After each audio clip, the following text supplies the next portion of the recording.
What's up, meta nerds? Happy Thanksgiving, and to celebrate the holiday, I want to make a different kind of video, where I list the 10 things I'm thankful came out of Legends and back into canon.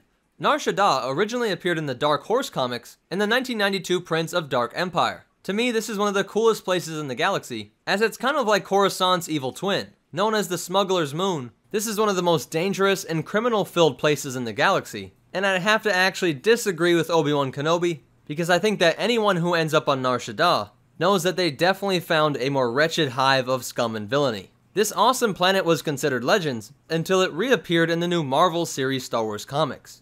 Another location is Malachor 5, and unlike Nar Shaddaa, that's no moon. Being a planet crucial to the plotline of Knights of the Old Republic 2, Malachor 5 was brought back for the Rebels TV show, and luckily for all the Old Republic fans, they didn't just bring it back by name, but showed the planet off in a way that was true to the lore, as it was evident that some planet-wide catastrophe had occurred, and so although the mass shadow generator wasn't mentioned by name, it definitely left the door open for this weapon, and elements from the Old Republic in general, to maybe, hopefully work their way back into canon.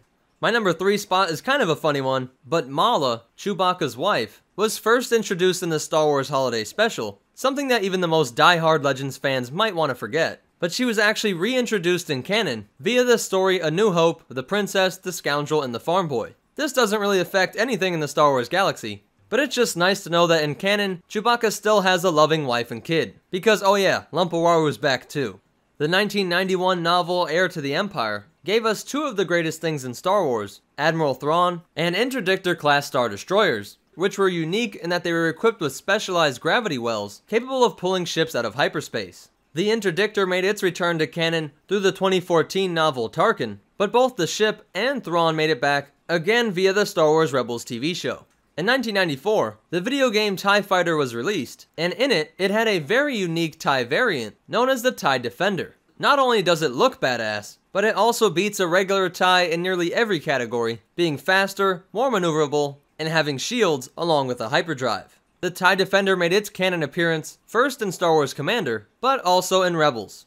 Next up is the Hammerhead Cruiser, which originally was seen in the 2003 Knights of the Old Republic video game, but it was brought back into canon, admittedly with some changes, in the Rebels TV show, but made its biggest impression during the Battle of Scarif in Rogue One. Next up we have the Starships, used by 2 of the most beloved characters in Legends, Kyle Katarn and Dash Rendar. Kyle Katarn's HWK 290 light freighter made its appearance in the 1994 Dark Forces video game, and was nicknamed the Moldy Crow. While not Katarn's personal ship, this same model, the HWK 290 light freighter, does make a canon appearance via Marvel's comic Kanan the Last Padawan.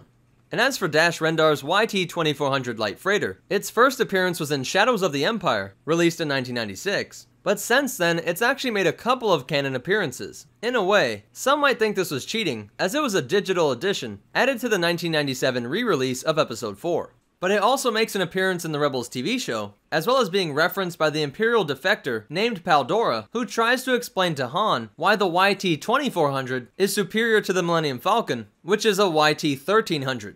Now the rest of the things that I'm thankful were brought from Legends back into canon are more concepts than actual things or people. Like the fact that Han and Leia had a son that would train with Luke Skywalker and eventually turn to the dark side.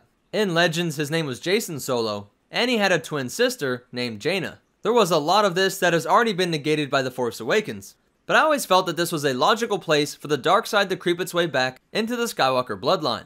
I also like that they brought back the concept of Luke Skywalker's Jedi Academy failing. I feel like if you're going to keep Luke in the stories, then he can't live happily ever after, and having his attempts at restarting the Jedi Order fail actually adds to him being a great character, because it still makes him believable, not perfect, and provides him with a more mature and complex problem that he has to figure out that really gets at the root of the nature of the Force. Now I didn't include Darth Bane and Revan, because yes, Darth Bane does make an appearance in the Clone Wars TV show, but he only appears by name, and what we see doesn't to me look like his signature Orbalisk armor. And so even if you were to consider him to be reintroduced into canon, what we see could simply be the Darth Bane that was already mentioned way before his Old Republic trilogy was made, when Darth Bane was named as the founder of the Rule of Two in the Star Wars Episode 1 The Phantom Menace novelization. And as for the deleted scene from the Mortis arc of the Clone Wars TV show, it does look like the Bane and Revan we know and love from the Old Republic, but these were deleted, and it's not like they're from unfinished episodes, where you could argue that the writers had every intention of bringing them back in the canon, and it just didn't happen because of out-of-universe reasons, like how many consider it to be canon that young Boba Fett killed Cad Bane. So those are some of the things I'm happy made it from Legends back in the canon.